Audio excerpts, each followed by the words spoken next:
जम्मू कश्मीर के उपराज्यपाल Shri Manoj ji Sinha, chief of army staff general Manoj ji Pande, lieutenant general Upendra Dwivedi, CNC northern command, lieutenant general Aujla, CNC 15 corps, air marshal Prabhakaran, CNC western air command, यहाँ उपस्थित army एवं air force के सभी commanders और हमारे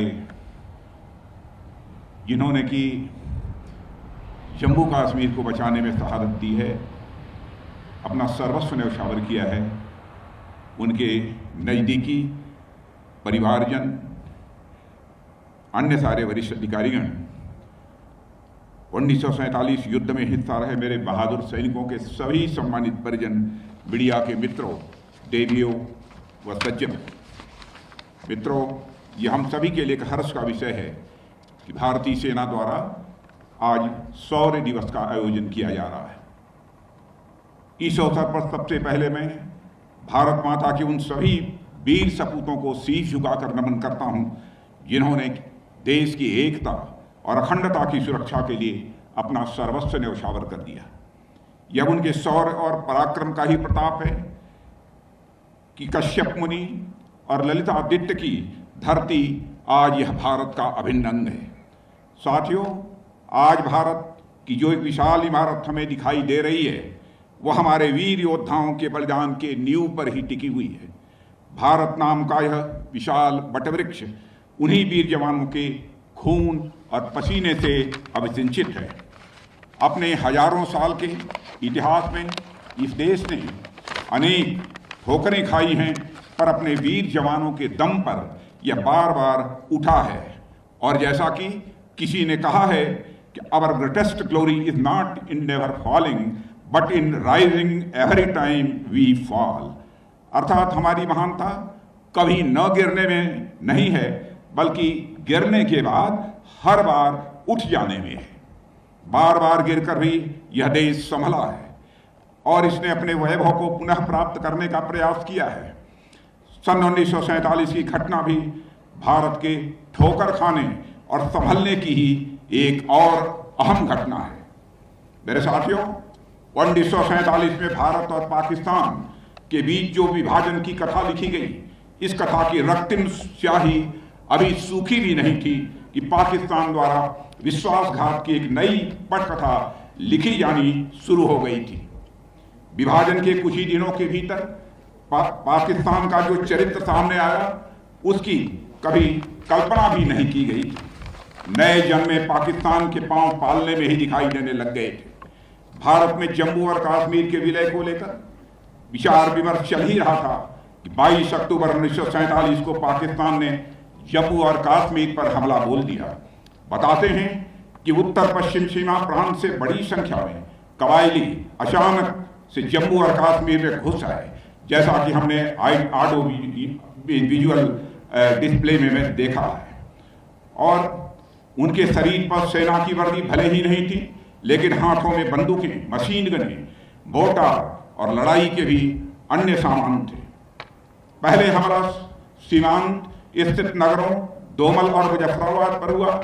उसके बाद गिलगित, स्कार्दू, हाजीपीर दर्रा, पुंछ, रजौरी, झांगर, छम और पीर पंजाल की पहाड़ियों पर हमला हुआ। और उस समय जम्मू और कश्मीर के राजा हरि सिंह जी थे और उनके सामने बड़ा संकट आ खड़ा हुआ था। पाकिस्तानी घुसपैठियों का इरादा इन रास्तों से होते हुए श्रीनगर पर भी कब्जा करने का था। इसी उद्देश्य से उन्होंने कश्मीर घाटी, गुरेज सेक्टर और टिटवाल पर भी हमला किया। सबसे बड़ा हमला मुजफ्फराबाद की ओर से हुआ। मुजफ्फराबाद पूरी तरह से बर्बाद हो गया। वहां के अनेक नागरिक मारे गए और बचे हुए लोगों के साथ बड़ा जुल्म ढाया गया। साथियों, मुजफ्फराबाद को तबाह करने के बाद पाकिस्तानी घुसपैठियों के अगले निशाने उरी और बारामूला थे। 23 अक्टूबर 1947 को उरी में घमासान युद्ध हुआ। हमलावरों को रोकना जरूरी था। इसके लिए ब्रिगेडियर राजेंद्र सिंह अपने दल के साथ लगे। उनके नेतृत्व में वहां मौजूद सेना उरी में वह पुल ध्वस्त करने में कामयाब रही, जिससे हमलावरों को गुजरना था। हमलावर तो आगे नहीं बढ़ पाए पर ब्रिगेडियर राजेंद्र सिंह ने इस अभियान में अपना सर्वस्व बलिदान कर दिया, जिसे आपने जो डिस्प्ले आपके सामने हुआ है उसे प्रत्यक्ष देखा है। साथियों, कश्मीर के महाराजा हरि सिंह जी इस हमले से पूरी तरह से स्तब्ध थे और उन्हें सहायता की आवश्यकता थी। उन्होंने भारत से सैन्य सहायता की अपील की और 26 अक्टूबर 1947 को उन्होंने इंस्ट्रूमेंट ऑफ एक्सेशन पर साइन किए। अगले दिन यानी 27 अक्टूबर 1947 को भारतीय सेना देश के मान, सम्मान और स्वाभिमान की रक्षा के लिए हवाई और सड़क मार्ग से बड़गाम पहुंच गई। अनेक विपरीत परिस्थितियों में भी अपना हौसला बनाए रखते हुए हमारी सेना एक एक करके दुश्मनों का वह निपटारा कर रही है। उनके शौर्य और के सामने दुश्मनों की एक एक चालें निस्ताबूद हो रही थी। इस दौरान हमारी सेना के अनेक जाबाज अधिकारी और सिपाहियों ने हंसते हंसते अपने प्राणों की आहुति दे दी। कर्नल दीवान रंजीत राय जैसे अफसर जो एक सिख बटालियन का नेतृत्व कर रहे थे, ने बारामूला और पट्टन शहरों को बचाने के क्रम में अपना जीवन बलिदान कर दिया। दूसरी ओर पाकिस्तानी हमलावर श्रीनगर की वायुसेना की पट्टी की ओर तेजी से बढ़ रहे थे। उन हमलावरों को 4 कुमाऊं रेजिमेंट के मेजर सोमनाथ शर्मा के नेतृत्व वाली एक कंपनी ने रोका। मेजर शर्मा के हाथ में प्लास्टर पड़ा हुआ था। वह चाहते थे उसकी जिम्मेदारी किसी और को दे सकते थे, लेकिन जो पहले ही तन मन से भारत माता की सेवा में समर्पित हो गया हो, उसके सामने ये सब परेशानियां भला क्या मायने रखेंगी। अपना एक हाथ जख्मी होने के बावजूद वह अपनी पूरी टीम का हौसला बढ़ा रहे थे। अपने बंदूक की अंतिम गोली और अंतिम सांस तक वह दुश्मनों का मुकाबला करते रहे और अंततः वे श्रीनगर एयरफील्ड को बचाने में सफल रहे। साथियों, मेजर शर्मा ने इस अभियान में अपना सब कुछ कुर्बान कर दिया, पर उनकी स्मृति आज भी न केवल हमारी सेनाओं बल्कि देश के नौजवानों में देशभक्ति का ज्वार भर देती है। भारत के प्रथम परमवीर चक्र विजेता मेजर शर्मा सदैव हमारे लिए प्रेरणा स्रोत बने रहेंगे और हम उनके प्रति सदैव कृतज्ञ रहेंगे। आज हो रहे शौर्य दिवस जैसे कार्यक्रम इस बात की पुष्टि करते हैं। यहाँ मैं भारतीय राजनीति के शिखर पुरुष और उड़ीसा के पूर्व मुख्यमंत्री श्री बीजू पटनायक का भी स्मरण करना चाहूंगा, उनको भी नमन करूंगा। वे राजनीतिज्ञ होने के साथ साथ एक कुशल पायलट थे और इस युद्ध में हमारी सेनाओं के मूवमेंट में उन्होंने अपना महत्वपूर्ण योगदान दिया है। घुसपैठियों को खदेड़ने में जो टिकट टुकड़ी आई थी उसकी बहुत ही महत्वपूर्ण भूमिका रही थी। आदरणीय बीजू पटनायक जी भले ही हमारे भिन्न राजनीतिक विचारधारा से ताल्लुक क्यों रखते हों, पर राष्ट्रीय सुरक्षा के इस महायज्ञ में उनके योगदान को मैं यहाँ स्मरण करना चाहूंगा। उनका यह योगदान भारतीय इतिहास में सदैव याद रखा जाएगा। साथियों, इस युद्ध में भारतीय सेना ने कश्मीरी भाइयों बहनों और सुरक्षा बलों के सहयोग से ऐसा ऐतिहासिक काम किया कि उसकी जितनी भी सराहना की जाए वह कम है। हमारी सेनाओं ने अदम्य साहस और शौर्य का परिचय देते हुए दुश्मनों को पीछे हटने पर मजबूर कर दिया और जम्मू कश्मीर समेत पूरे देश की संप्रभुता की रक्षा की। मानवता के धर्म के प्रति हमारी सेनाओं का चरित्र था जो साल दर साल और सुदृढ़ होता गया। आग में तप तप कर सोना जैसे दिन ब दिन निखरता जाता है, वैसे ही हमारी सेनाएं पिछले 75 सालों में तप तप कर निखरी हैं और उनको पहली तपिश 1947 में ही मिली थी, जिसकी रोशनी में उन्होंने अपने गौरवशाली इतिहास का पहला अध्याय लिखा है। और मुझे यदि आज कहना हो तो मैं कह सकता हूं इन 75 वर्षों के बाद, मेरे बहनों भाइयों, Indian army is the great army, यह कहने में भी मुझे रंच मात्र संकोच नहीं है। साथियों, 27 अक्टूबर 1947 का यह अभियान हमारी टेरिटोरियल इंटीग्रिटी की सेफ गार्डिंग के साथ साथ हमारी जनता की सुरक्षा का भी यह अभियान था। यह आजाद भारत को लेकर यहाँ की जनता के सपनों, आशाओं और आकांक्षाओं को प्रोटेक्ट करने का भी यह एक अभियान था। इसके लिए हमारी सेनाओं को केसर की क्यारियों में खून की होली खेलनी पड़ी थी। अभी 3 दिन पहले ही हमने दिवाली मनाई है और आज हम शौर्य दिवस मना रहे हैं। 1947 में भी यह दोनों इवेंट्स यानी पाकिस्तानियों का हमला और दिवाली आस पास ही रहे होंगे, ऐसा मैं समझता हूं। ऐसे में यह शौर्य दिवस हमें उस गीत की याद दिलाता है जिसे कवि प्रदीप ने लिखा था और सुर सामग्री लता मंगेशकर ने भावपूर्ण ढंग से उसे गाया भी था।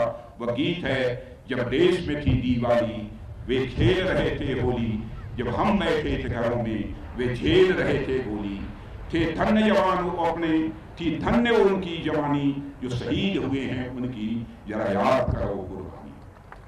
आज का यह शौर्य दिवस उन वीर सेनानियों की कुर्बानियों और बलिदानों को ही याद करने का यह दिवस है मेरे साथियों। आज का यह दिवस उनके त्याग और समर्पण को हृदय से नमन करने का दिवस है। साथियों, कश्मीर राज कवि कल्हड़ की जन्म और कर्मभूमि रही है। आप लोगों को जानकारी होगी, राज तरंगिणी महाकवि कल्हड़ की एक प्रसिद्ध रचना है जिसमें उन्होंने कश्मीरी राजाओं के इतिहास के बारे में बहुत विस्तार पूर्वक लिखा है। इसमें वह कश्मीर के बारे में जो लिखते हैं, काश्मीरा पार्वती तत्र राजा घेर शिवांतयः, यानी कश्मीर की भूमि साक्षात यह पार्वती जी हैं और यहाँ के राजा शिव के अंश हैं। मां पार्वती वात्सल्य और जगत की रक्षक शक्ति का प्रतीक है और भगवान शिव कल्याण करता है। इस तरह कश्मीर अपने आप में लोक मंगल का एक पर्याय है। बड़ी उपयुक्त व्याख्या की थी कल्हड़ ने कश्मीर की, पर आजादी के बाद से ही धरती का स्वर्ग कहा जाने वाला यह प्रदेश कुछ स्वार्थपूर्ण राजनीति की भेंट चढ़ गया और एक सामान्य जीवन जीने के लिए तरस गया था। इसी स्वार्थपूर्ण राजनीति के चलते पूरे प्रांत को लंबे समय तक अंधेरे में रख दिया गया। देश का एक अभिन्न अंग होने के बाद भी जम्मू कश्मीर के साथ भेदभावपूर्ण व्यवहार किया जाता है। एक ही राष्ट्र में दो विधान, दो निशान और दो प्रधान कार्य कर रहे थे। भारत सरकार की अनेक कल्याणकारी योजनाएं दिल्ली से चलती थी, पर पंजाब और हिमाचल की सीमा तक आते आते रुक जाती थी। जम्मू और कश्मीर में उनका प्रवेश वर्जित था। कश्मीर को सो कॉल्ड स्पेशल स्टेटस का दर्जा देकर स्पेशल तो दूर, इससे बेसिक चीजों का भी अधिकार छीन लिया गया था। साथियों, इस इलाके में स्थिति आज शंकराचार्य के मंदिर में दर्शन करने दूर दूर से लोग आते हैं। यदि आज शंकराचार्य जी संपूर्ण भारत को सांस्कृतिक एकता के सूत्र में पिरोने वाले यह महापुरुष थे, वह राष्ट्र की एकता के प्रतीक थे। यहाँ पर उनके नाम पर मंदिर होना भी राष्ट्र की सांस्कृतिक एकता का एक बड़ा प्रतीक है। पर विडंबना देखिए, जहां पर भारत की एकता के सूत्र में पिरोने वाले आज शंकराचार्य के नाम पर मंदिर स्थित है, उस इलाके को ही बाकी भारत से भिन्न देखा और समझा जाने लगा। साथियों, इस स्थिति का फायदा आतंक के व्यापारियों ने खूब उठाया। कश्मीरियत के नाम पर आतंकवाद का जो तांडव इस प्रदेश ने देखा है, उसका कोई वर्णन नहीं किया जा सकता है। अनगणित जाने गई, अनगणित घर उजड़ गए, धर्म के नाम पर कितना खून बहाया गया उसका कोई हिसाब नहीं। आतंकवाद को प्रायः कई लोगों ने मजहब से जोड़ने की कोशिश की, पर क्या आतंकवाद के शिकार एक मजहब तक ही सीमित रहे? आतंकी कुकृत्य क्या यह देखकर किया जाता है कि सामने हिंदू है या कोई मुसलमान? आतंकी तो बस हिंदुस्तान को टारगेट करके अपने मंसूबों को अंजाम देना जानते हैं। इसलिए आतंकवाद से कोई भी प्रभावित होता है तो मजहब और पंथ कोई भी हो, वह पहले हिंदुस्तानी होता है और उससे भी पहले वह एक इंसान होता है।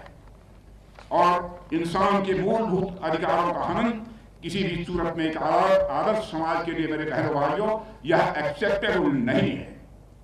साथियों, मानवाधिकारों की जहां तक बात है, पिछले कुछ वर्षों में कश्मीर के संदर्भ में एक दुर्भाग्यपूर्ण स्थिति देखने को मिली है। इस इलाके में जनता की सुरक्षा सुनिश्चित करने के लिए सेना या राज्य के सुरक्षा बलों द्वारा आतंकियों और उनके सहयोगियों पर जब कोई कार्रवाई की गई है तो देश के कुछ सो कॉल्ड इंटेलेक्चुअल्स को उस कार्रवाई में आतंकियों के मानवाधिकारों का उल्लंघन नजर आया है। यह कैसी विडंबना है? उन्हें मानवाधिकारों की चिंता दिखाई देती है। भारत जैसे देश में लोगों के अंदर यह चिंता स्वाभाविक है और होनी भी चाहिए। इस देश की संस्कृति में मानव तो मानव, पेड़ पौधे, पशु पक्षियों तक के कल्याण की चिंता का भाव है। ऐसे में मानवाधिकारों की चिंता यह स्वाभाविक है। पर मुझे ताज्जुब होता है कि उन्हीं आतंकियों द्वारा जब हमारी सेनाओं पर हमला होता है, सुरक्षा बलों पर हमला होता है या आम जनता पर हमला होता है और निर्ममता के साथ उनसे पेश आया जाता है, तब आखिर मानवाधिकारों की चिंता यह कहां चली जाती है। वही सो कॉल्ड इंटेलेक्चुअल्स तब मुंह बांध कर बैठ जाते हैं मानो आम जनता और सुरक्षा बलों के खिलाफ हो रहे कुकृत्यों के पीछे उनकी मौन सहमति हो। और मैं समझता हूं जम्मू कश्मीर में जो स्थिति बन गई थी उसके पीछे ऐसे लोगों की चुप्पी एक बहुत बड़ा कारण थी। सबसे दुखद तो तब रहा जब कश्मीरी पंडितों को एथनिक क्लिंजिंग करके उन्हें घाटी से पलायन करने पर मजबूर किया गया। समाज का प्रबुद्ध वर्ग जब अन्याय के खिलाफ अपना मुंह बंद कर ले तो समाज के पतन में मेरे बहनों भाइयों देरी नहीं लगती है।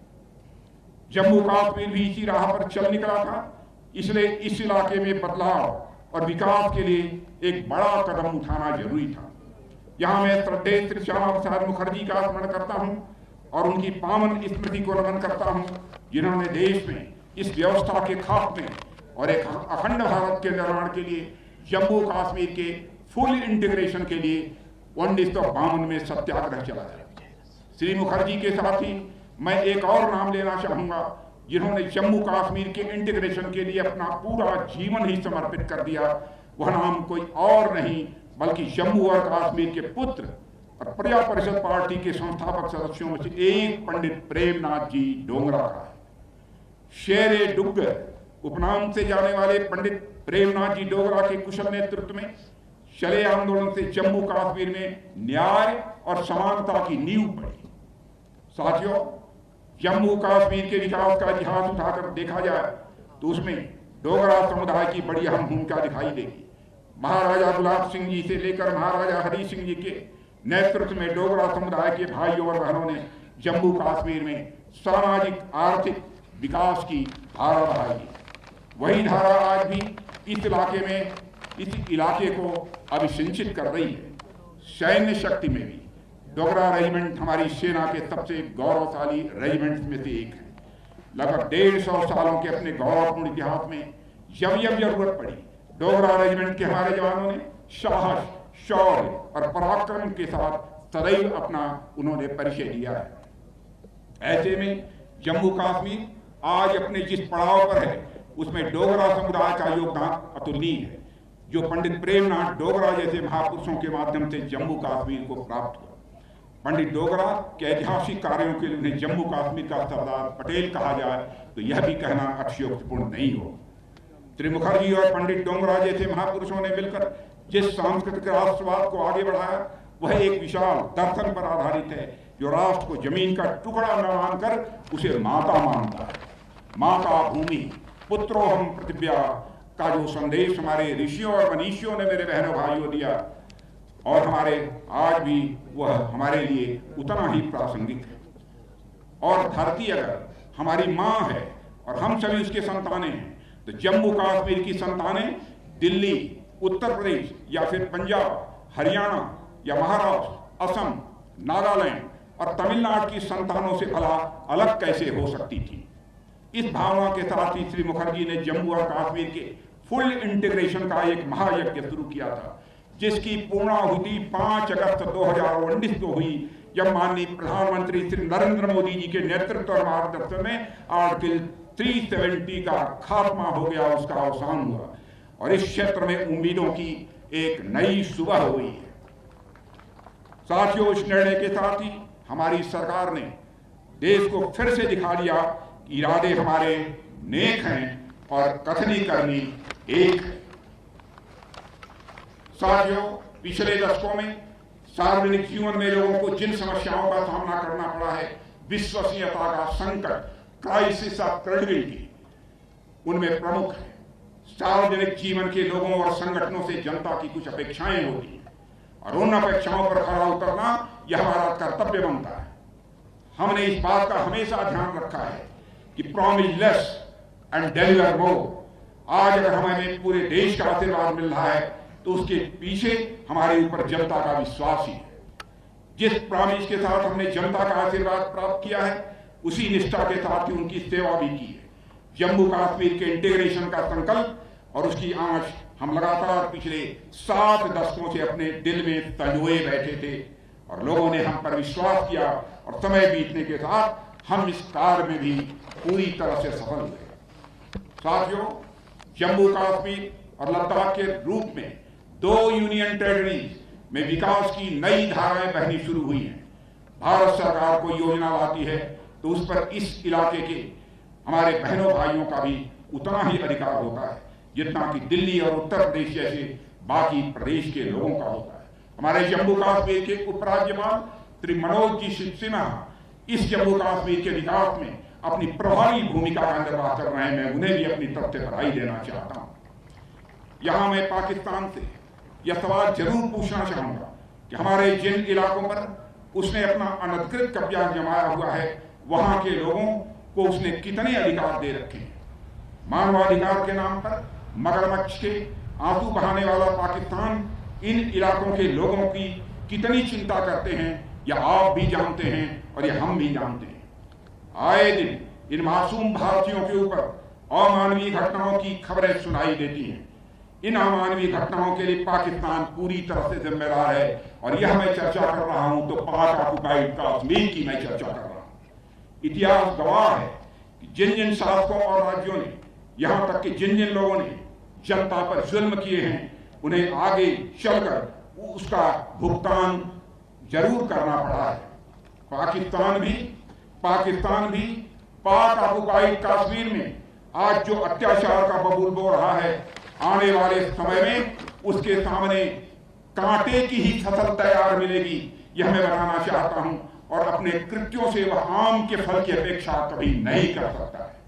और मुझे पूरा विश्वास है कि आने वाले समय में पाकिस्तान को उसके जुल्मों का परिणाम जरूर मिलेगा, जरूर मिलेगा, जरूर मिलेगा, यह मैं विश्वास के साथ कह सकता हूं।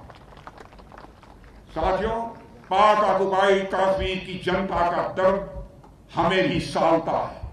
केवल पाक ऑक्युपाइड कश्मीर में रहने वाले लोगों को ही नहीं सालता है बल्कि पाक ऑक्युपाइड कश्मीर की जनता का दर्द हमें भी सालता है। साथियों, कश्मीर और लद्दाख का क्षेत्र आज सामान्य प्रदेशों से कहीं अधिक रफ्तार से प्रगति के रास्ते पर है। यह प्रदेश एक के बाद एक विकास की नई ऊंचाइयां छू रहा है।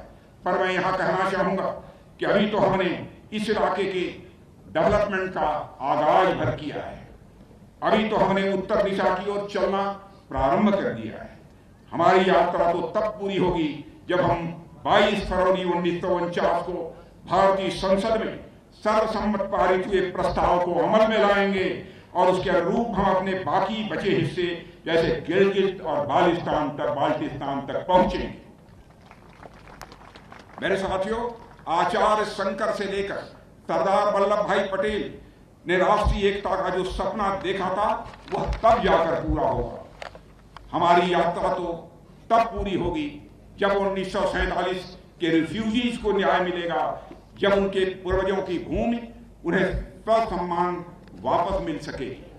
मैं यहाँ की जनता और हमारी सेनाओं के पराक्रम के बल पर पूरा आश्वस्त हूं कि वह दिन दूर नहीं है जब हमारे यह सभी मैंडेट भी सफलतापूर्वक पूरे होंगे।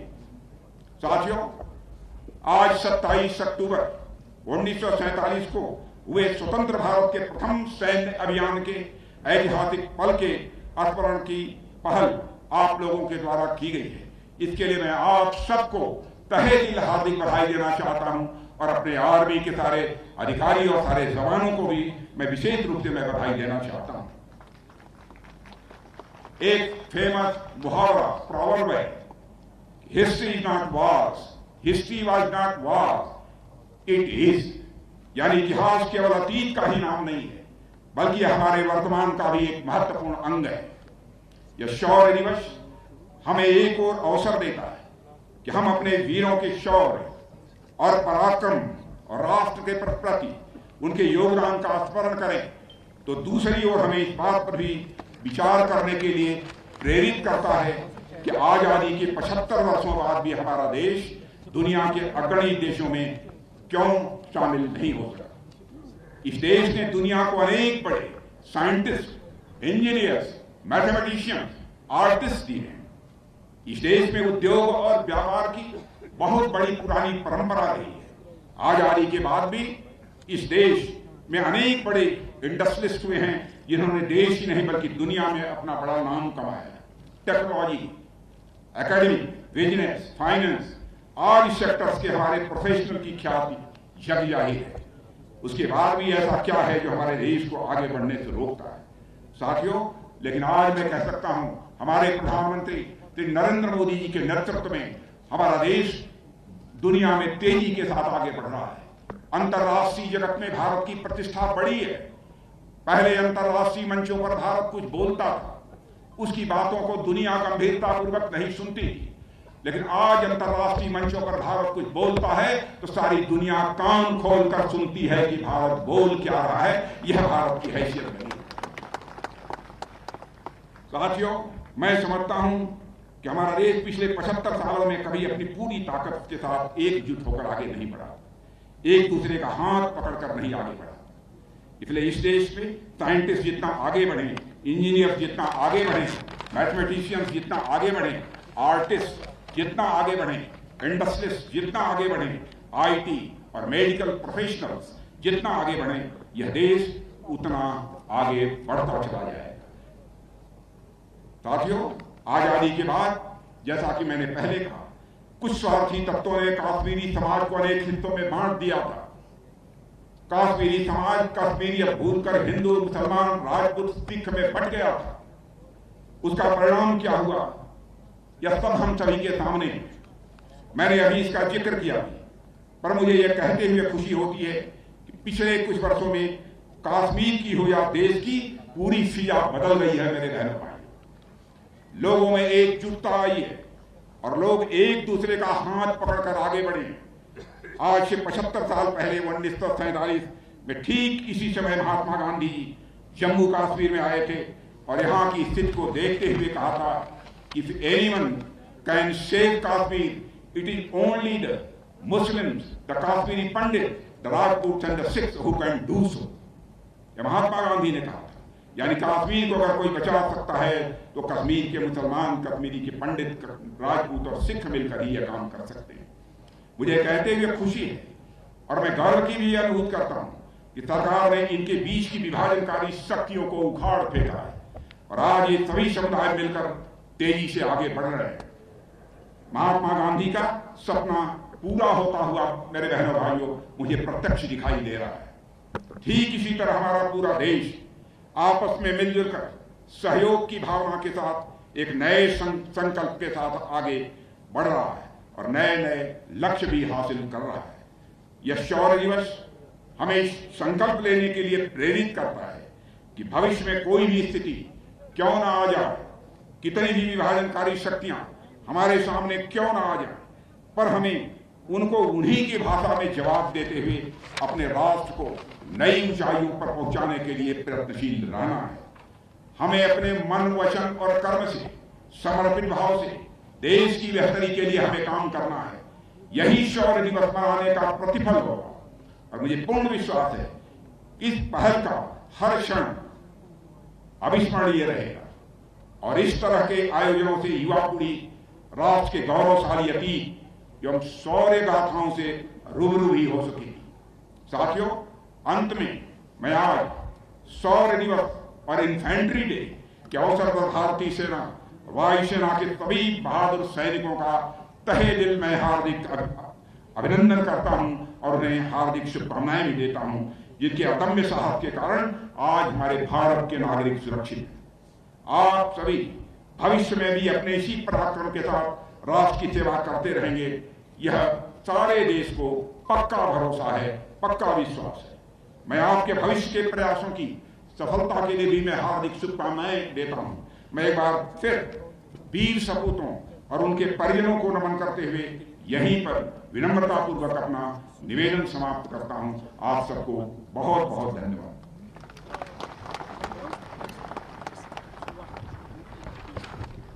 बडगाम की वीर वसुंधरा पर आपके प्रेरणादायक उद्बोधन के लिए हृदय से आभार श्रीमान। 2000 किलोमीटर प्रति घंटे की रफ्तार से उड़ान भरते रफाल का कॉकपिट हो, दुनिया के सर्वोच्च युद्ध स्थल सियाचिन की लहू जमाती चोटियां हो, या फिर हिंद महासागर में जय घोष करता आईएनएस विक्रमादित्य, माननीय रक्षा मंत्री महोदय ने हर मोर्चे पर तैनात भारतीय सैनिकों का अपनी मौजूदगी से, अपने शब्दों से मनोबल बढ़ाया है। जम्मू कश्मीर के माननीय उपराज्यपाल श्री मनोज